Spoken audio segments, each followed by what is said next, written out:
Rumah di ujung jalan, kutukan yang tak berakhir. Di desa terpencil bernama Sukamaju, sebuah rumah tua berdiri di ujung jalan setapak yang jarang dilalui orang.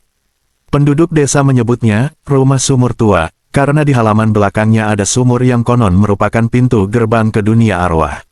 Rumah itu sudah puluhan tahun kosong sejak keluarga terakhir yang menempatinya meninggal secara misterius. Cerita tentang rumah itu diwariskan dari generasi ke generasi, dan hampir semua penduduk sepakat untuk tidak mendekatinya.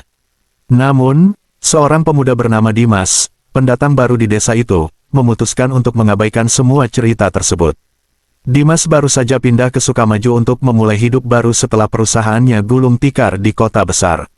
Ia tidak percaya pada cerita-cerita mistis dan menganggapnya sebagai takhayul belaka. Suatu malam, ketika bulan purnama menggantung di langit, Dimas mendengar suara-suara aneh dari arah rumah tua itu. Ia sedang berjalan pulang setelah menghadiri sebuah pertemuan warga. Angin dingin tiba-tiba bertiup kencang, membuat tubuhnya merinding. Namun, alih-alih merasa takut, rasa penasarannya justru semakin besar. Kuharap aku bisa membuktikan pada mereka bahwa semua ini hanya omong kosong, gumam Dimas pada dirinya sendiri. Ia mengambil senter dan ponselnya, lalu berjalan menuju rumah tua itu. Semakin dekat ia ke rumah itu, semakin kuat ia merasakan sesuatu yang aneh.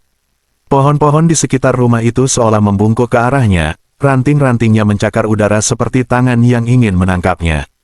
Ketika ia sampai di depan pintu, ia melihat tulisan pudar di atasnya, "Jangan masuk jika ingin selamat." Tulisan itu tampak seperti dibuat dengan darah yang telah mengering. Dimas mengabaikannya, lalu mendorong pintu yang berderit keras. Ruangan pertama yang ia masuki adalah ruang tamu.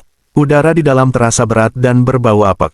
Furnitur tua penuh debu tersusun tak beraturan, seolah-olah seseorang meninggalkan tempat itu dalam keadaan tergesa-gesa. Di tengah ruangan, sebuah kursi goyang perlahan bergoyang sendiri, meskipun tidak ada angin. Ia menyalakan senter dan mulai merekam. "Hari ini, aku akan membuktikan bahwa rumah ini tidak berhantu," katanya dengan suara yang mencoba terdengar percaya diri. Namun, saat ia melangkah lebih dalam, suasana berubah. Suara bisikan mulai terdengar, samar tapi jelas. "Pergi." Bisikan itu diiringi oleh suara langkah kaki yang terdengar dari lantai atas. "Siapa di sana?" teriak Dimas, tapi tidak ada jawaban. Dengan keberanian yang tersisa, ia menaiki tangga tua yang berderit di setiap langkahnya.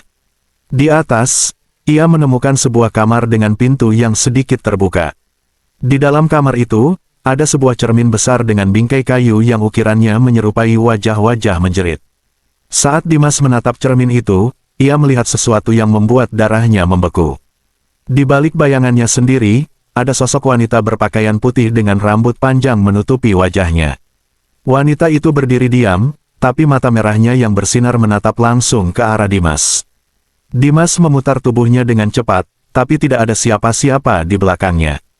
Ketika ia kembali melihat ke cermin, wanita itu sudah berdiri lebih dekat, wajahnya hanya beberapa sentimeter dari bayangan Dimas. Tanpa pikir panjang, Dimas berlari keluar dari kamar itu. Tapi saat ia mencapai tangga, ia melihat bahwa lorong yang tadi ia lewati kini berubah menjadi koridor panjang yang dipenuhi pintu-pintu yang terbuka.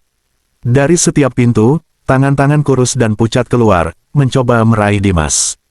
"Ini hanya mimpi, ini hanya mimpi," teriaknya panik sambil terus berlari.